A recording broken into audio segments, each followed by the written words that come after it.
আমাকে আরেকটা সুযোগ দিন।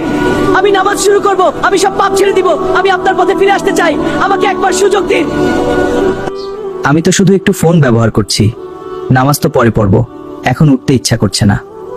সময় তো অনেক আছে সামনে, এত তাড়াহুড়া করার কি দরকার। রাত বাড়তে লাগলো, কিন্তু সে নামাজ ভুলেই গেল। আজ নামাজটা বাদ দিলাম, শরীরটাও একটু ক্লান্ত লাগছে। কাল থেকে ঠিকমতো শুরু করব। আল্লাহ তো ক্ষমাশীল, তিনি বুঝবেন।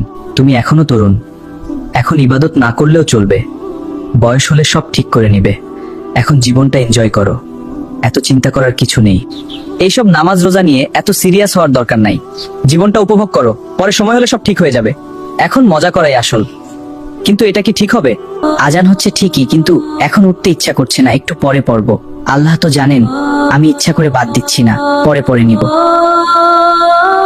একটা নামাজ না পড়লে কি এমন হবে? সবাই তো মাঝে মাঝে মিস করে, আমি একা না। কাল থেকে ঠিকমতো শুরু করব। আজ একটু রেস্ট নেই।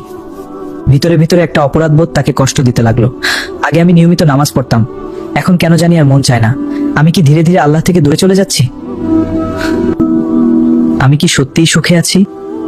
এত কিছু করার পরেও কেন শান্তি পাচ্ছি না? মনে হচ্ছে কিছু একটা হারিয়ে ফেলেছি। রাত যত গভীর হলো তার অস্থিরতা তত বাড়তে লাগলো। আজ খুব অস্থির লাগছে, বুকটা কেমন চাপচাপ করছে, মনে হচ্ছে কিছু একটা ঠিক হচ্ছে না, হয়তো ঘুমালেই সব ঠিক হয়ে যাবে। ঘুমানোর পর সে এমন এক জায়গায় পৌঁছালো যেটা তার জীবনের মোড় ঘুরিয়ে দেবে। আমি কোথায় চলে এসেছি? চারপাশে এত অন্ধকার কেন? এই জায়গাটা এত ভয়ঙ্কর লাগছে কেন? আমার খুব ভয় লাগছে।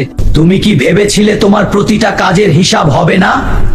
তুমি কি মনে করেছিলে নামাজ ছেড়ে দিলেও কেউ কিছু বলবে না? না, আমি তো পুরোপুরি ছেড়ে দেইনি, আমি শুধু দেরি করছিলাম। আমি ভেবেছিলাম পরে সব ঠিক করে নিব, আমি তো ইচ্ছা করে করি নাই। শাস্তির ভয়াবহতা তার সামনে ফুটে উঠল। শয়তান তোমাকে বলেছিল, কিন্তু সময় তো শেষ হয়ে যায়। যখন মৃত্যু আসে তখন আর ফিরে আসার সুযোগ থাকে না। হে আল্লাহ, আমাকে আরেকটা সুযোগ দিন। আমি নামাজ শুরু করব, আমি সব পাপ ফিরে আসতে চাই, আমাকে একবার সুযোগ দিন। আমি আমার ঘরে, কিন্তু এত বাস্তব লাগছিল, মনে হচ্ছিল সব সত্যি। আল্লাহ আমাকে হয়তো সতর্ক করলেন।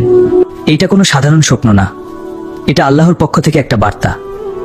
আমি যদি এখন না বদলাই তাহলে আমার শেষটা খুব খারাপ হবে।